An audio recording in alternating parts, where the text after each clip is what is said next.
I look really bold in that picture. That's like the boldest I've ever been.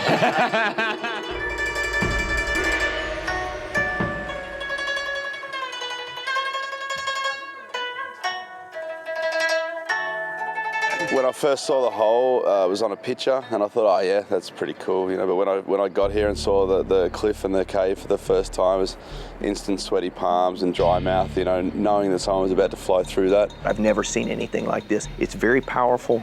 It has a very big energy to it, and it's very overwhelming. And to be honest, I was intimidated. I mean, I wouldn't even let you do that. Really go hard. The terrain here is definitely just very difficult to describe. It is beautiful, and there are so many different lines you can fly. When we showed up here, the group of us, we looked at this place, and it was, you know, it was like a bunch of kids looking at a candy factory. We were ready to fly.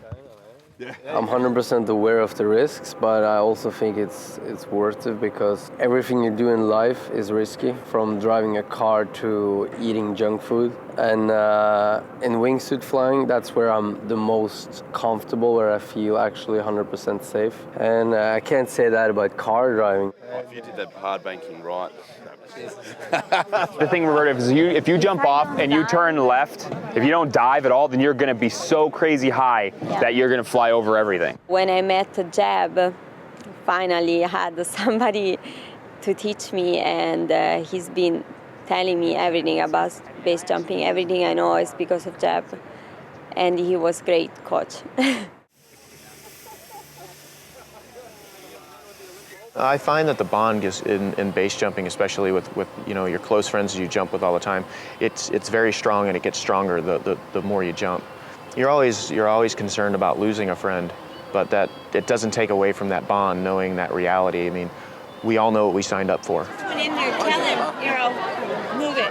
All I have to do is avoid this whole area, and I'll be fine.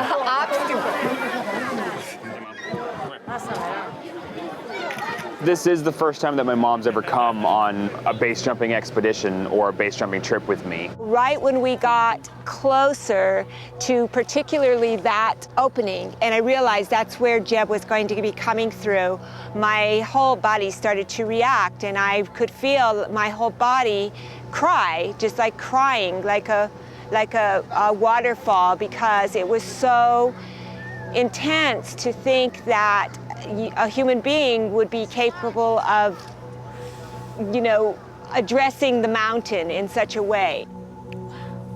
It was interesting because today she saw what I'm going to be doing, and she kind of got scared and started crying, and it was unique. I wasn't expecting that. Like, I wasn't anticipating her to get so emotional, you know, about it, because I've never really, you know, I've always jumped without her around, so I never really thought about it too much.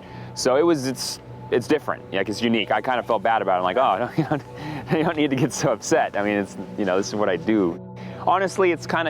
It's fun to have her here. It's fun to be able to experience this with her, you know, because I love my mom, and it's going to be really cool to be able to have her here and see really what I do firsthand, because it's unique. It's going to be fun, Mom. I know, Jeb. I mean, it's amazing that I've never had a reaction like that. Just the experience of all of China embracing him and totally honoring him and respecting him. You don't need quick reactions in wingsuit base jumping as much as you need foresight. You need to be able to see a line and then be able to fly it safely. And you don't need reaction times, because if you need to react to something, it's already too late. You lose friends, and when you do, it makes you start evaluating or reevaluating the things you do and why you do them. And you start questioning, you know, why do I do this? Is this important to me? Is it worth dying for? I could stop jumping, like, literally tomorrow. I could stop jumping. I could stop doing anything dangerous. I could just literally live in my house, get the car, get the job that, you know, you're in the box. I could do that. And guess what? I'm still gonna die. A wingsuit is an extra piece of equipment that you're adding on to an already dangerous sport, such as skydiving or base jumping.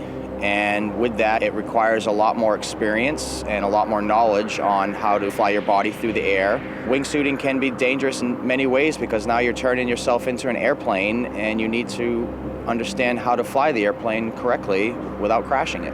Proximity flying is a very dangerous sport in the sense that it looks easy because a lot of the people that are doing it well enough to make it look easy, but it's actually very dangerous. You need to have a very firm understanding of not only of how the wingsuit flies, but also how to recover from instability should you have a bad exit, say, or just become unstable. Because you're basically now going from flying in an airplane in complete open airspace to flying and jumping off of a cliff and flying next to terrain. And if you make a mistake, the terrain is unforgiving.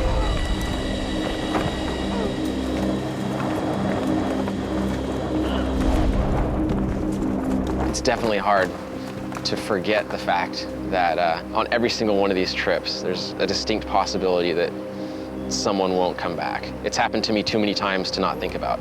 I've lost too many close friends to not have that at almost, the forefront of my mind. Death happens to everyone. It's a natural part of life, and it's okay. There's nothing wrong with it. And if you're really lucky, then hopefully you get to die doing something you love, Not just something you love, but turning your dreams into a reality. That's the way I'd like to die.